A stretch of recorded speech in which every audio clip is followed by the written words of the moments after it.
Hey everybody, and welcome to the second part of the introduction to Marvelous and all the options that it has to offer.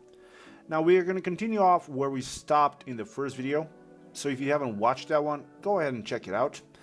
And in this one, we're going to continue and try to get more of a shift from this type of a model, or what we basically have in here like this, to start to explain how to add in more details like these cuts on the sides, these pipings, how to get some wrinkles and everything.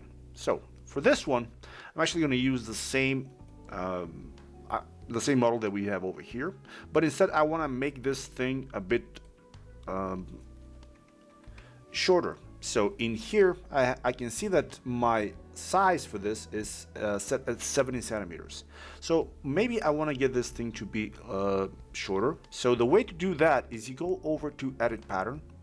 And now you can simply click on this top part in here and drag this thing down. And when you're dragging it down, what you're going to notice is you have a certain snap when you're going down, which can be seen on the sides, and you can actually see what is the size that you're pushing it down.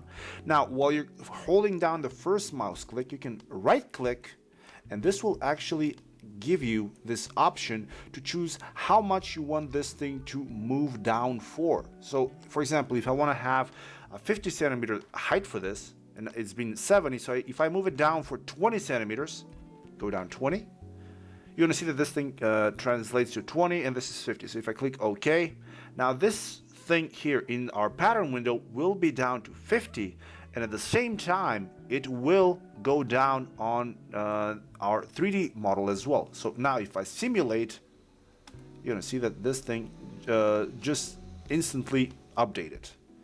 Now another way that I can do this, I'm going to Control Z twice, and if I want to get this thing to be at 70, again what I can do is right click on a line, and this is very helpful when you're modeling different models. So you can right click on any line and just click on change length. So when you do this, it will give you the ability to change the length of this thing. So if I want to have 50, I can click like this, and now this thing will basically make the length of this 50, but you have the ability to choose where you want that 50 to start from. Do you want it to start from the top, or do you want it to start from the bottom? So if it starts from here, you can see that this size here is going to be 50. If you go from the end, it's going to go the other way around. If you go both, it will basically take away 10 centimeters from both sides. So if I click both, click OK. Now I have 50. If I right click here again, change length, go again 50, click OK. There we go. So now I have this thing set up at 50 centimeters, and if I go and unfreeze, and the pressure here, I'm gonna have to basically get this thing up to 10 as well, otherwise this thing will just fall down. So we simulate, there we go. So we just got this thing to look like it is. I'm going to freeze this base, and again just reduce the pressure on the top. Okay, so with this, I'm basically halfway on to this sort of a look. So let's see, how do we get this sort of a look on our model that we have over here. The first thing that I'm going to do is I'm going to try and make a distinction on what is it that I'm trying to create. In here, I can see that we have these lines on the sides, and you have 4 of these. So this entire thing has been basically separated in 4 different pieces. Then I can also see that when I get closer here, there is some wrinkling here. Even though this is leather, there is some wrinkles happening. So we're going to see how to approach creating those details as well. So I'm going to put this thing to the side. And now the first thing I'm going to go ahead and deal with is the fact that this thing has been separated in 4 sides. Now in this case here that we already have, we have the side. So what we can do is we can use it and basically go ahead and separate this thing into 4 pieces. Now to do that, we're going to do something similar like we did previously here, where we just selected one edge and we went right click, change length. But this time, instead of changing the length, what I'm going to do is I'm going to split this thing. Now, I know for a fact that this thing needs to be split in 4 pieces, and all of those 4 pieces need to be basically connected over here. As we can see, we have 4 segments up here. So when you go and split the line, you have 3 options of splitting it. You can split it in 2 lines by changing the line 1 and line 2. This is going to give you the ratio between those two.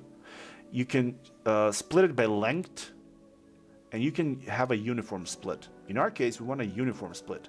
And this here is a very, very helpful option to remember, because in your modeling, oftentimes you're going to use this uniform split when you want to have a split on a single spline that you have to continue working with. So in our case, I want to go uniform split and go to 3 or 4. So as soon as I go number of segments 4, I can see that this length here is 39.24, which is exactly like this one. So click OK, and awesome, we got this thing done.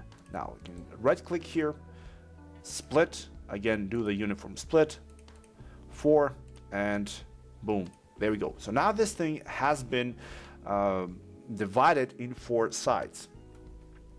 What this will allow us to do is, for example, if we're gonna edit the sewing here, I can now select this and delete the sewing, which already exists here. I'm gonna select my top here, just move it slightly upwards so it's easier to see. I'm gonna move this part as well, and again I'm gonna select the bottom here as well. Okay, there we go. So I can see that in here now I have these black dots or black vertices, which are actually our endpoints, which I can select over here. There we go. But now I can use these endpoints to help me put down a few internal lines.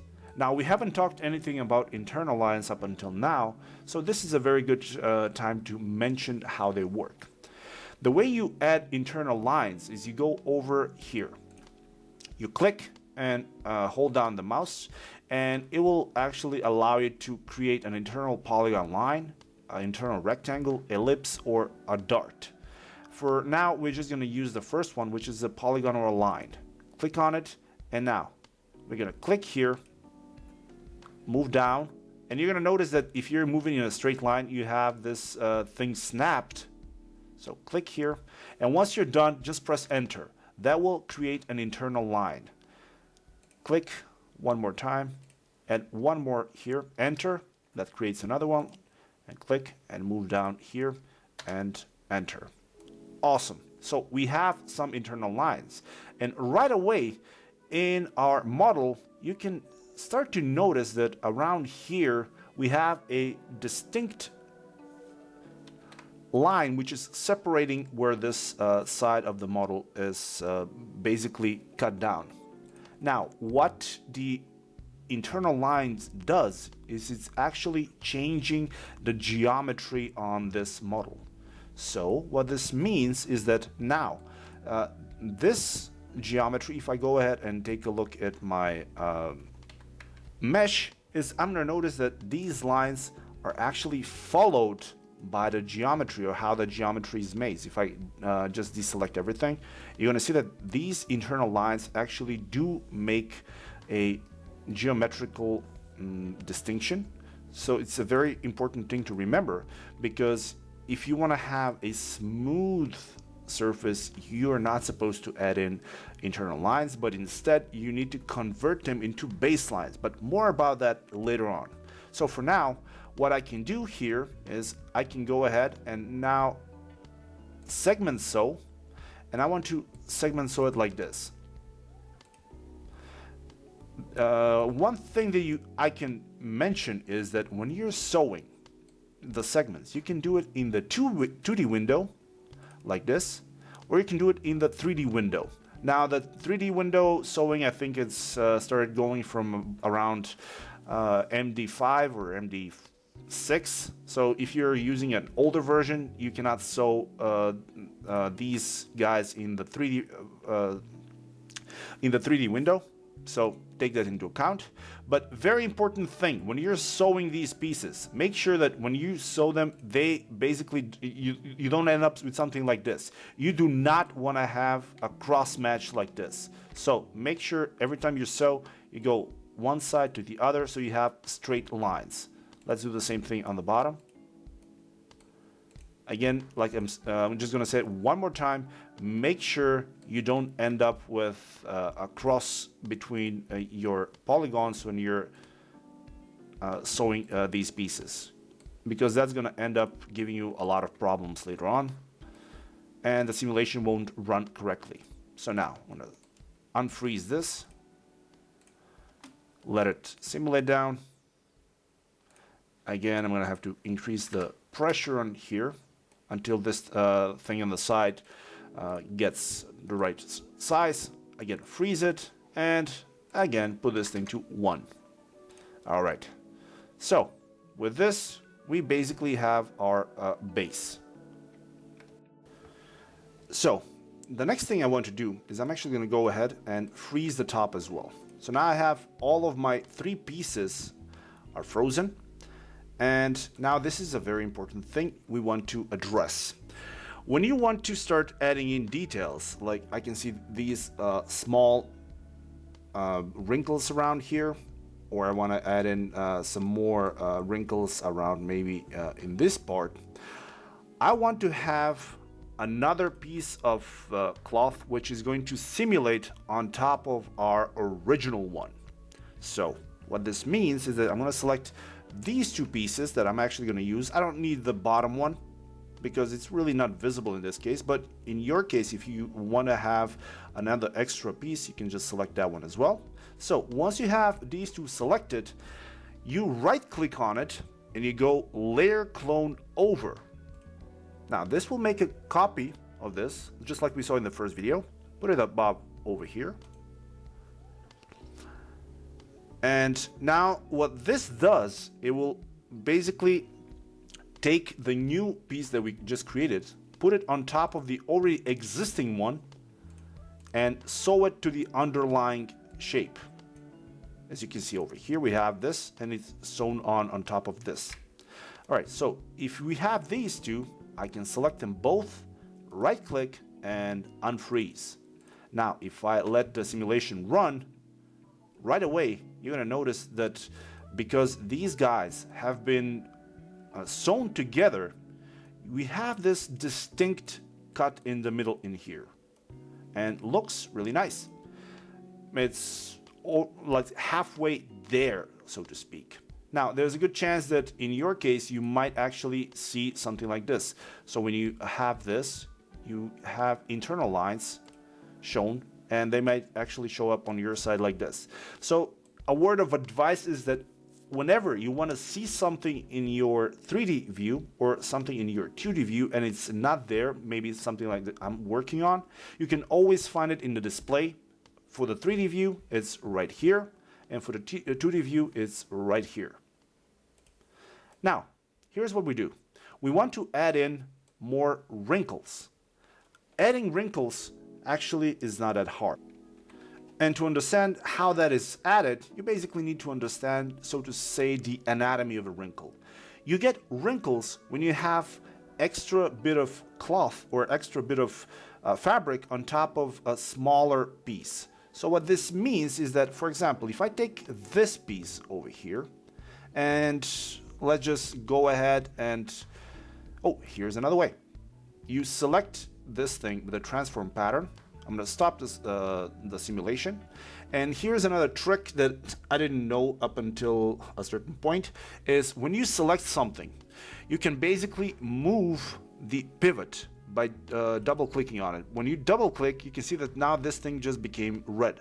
So what happens now is if I try to basically scale something out, it will scale from the center like this. Otherwise, it's just gonna scale in one place. So this is a very nice place or a nice thing to remember. And since I just did this, you're gonna notice that I actually scaled the underlying base here, which is not something I want to do. So I'm going to Control Z, and again, select everything that I just created here. And what you're going to notice is that because we made this thing as a clone, which is on top of our base, once I select this on the bottom becomes blue. Now, what this means is that these two are connected, and they're basically an instance of itself. So if I change something on the top one, it's going to change the bottom one. Now, since my bottom one is my avatar, so to speak, I do not want to change it. I want to keep it as it is. So I need to unlink them.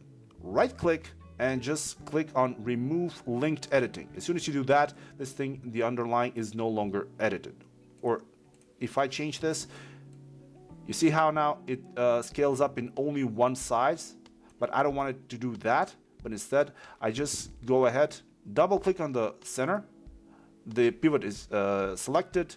I can just increase the size to this, let it run, and this thing will have more to work with, more fabric. It's going to make it taller, but it's going to give it some wrinkles.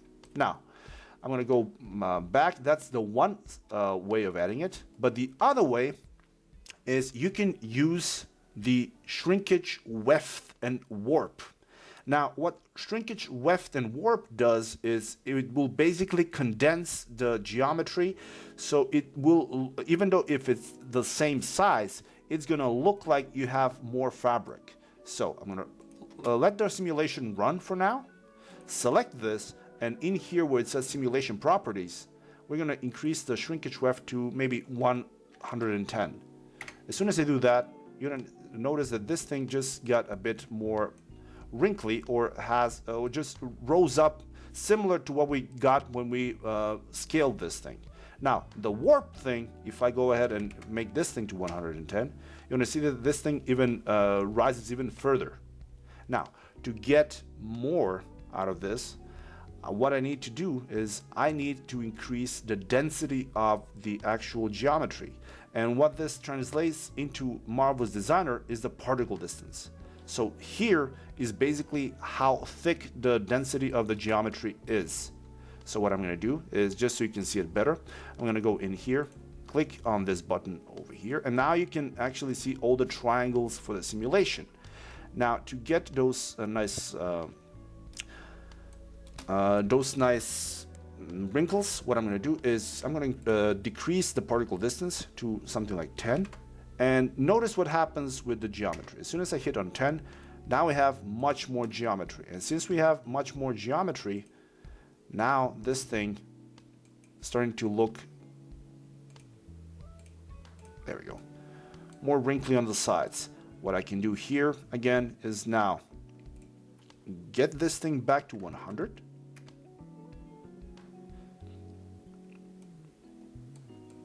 And slowly you can see some on the edge, we have some wrinkling starting to happen. Now in here on my image, I can see that these are more pronounced. So let's add those. And adding those is going to be as simple as actually changing the settings for the fabric that we are using. For example, right now, when you start simulating, the way that this thing is being calculated by the fabric 1 that you have applied by default. Now, the thing for this is that it has, each fabric that you apply to your simulation has a different physical properties. Now, these physical properties can be seen when you select fabric, you go down here where it says physical properties, you have details. Now, in details, you can change a lot of different settings here, but instead of going through all of these individually, what you can try to do to make your work a lot easier is you can go in and choose some of the presets. So let's go ahead and choose another preset and see how this thing is going to work with a different, basically a different fabric. So I'm going to run the simulation, and here just check something else. Like let's try cotton and see how the cotton is going to work. All right. I can see right away that as soon as I change the cotton, because we have this set up for the shrinkage weft at 110, I can see that I have some horizontal folds in here. This might be what I'm looking for, maybe not. Maybe I want it to be a little less pronounced. So 105, as you can see, all of those folds just subsided. If I go shrinkage weft 100, there we go. And that's one way of adding in your wrinkles. Now another one is I can do the same thing for these guys on the bottom here, because I can see that there is some wrinkles happening there as well. So for this, let's add in, first of all, increase the particle distance to 10 so it can match.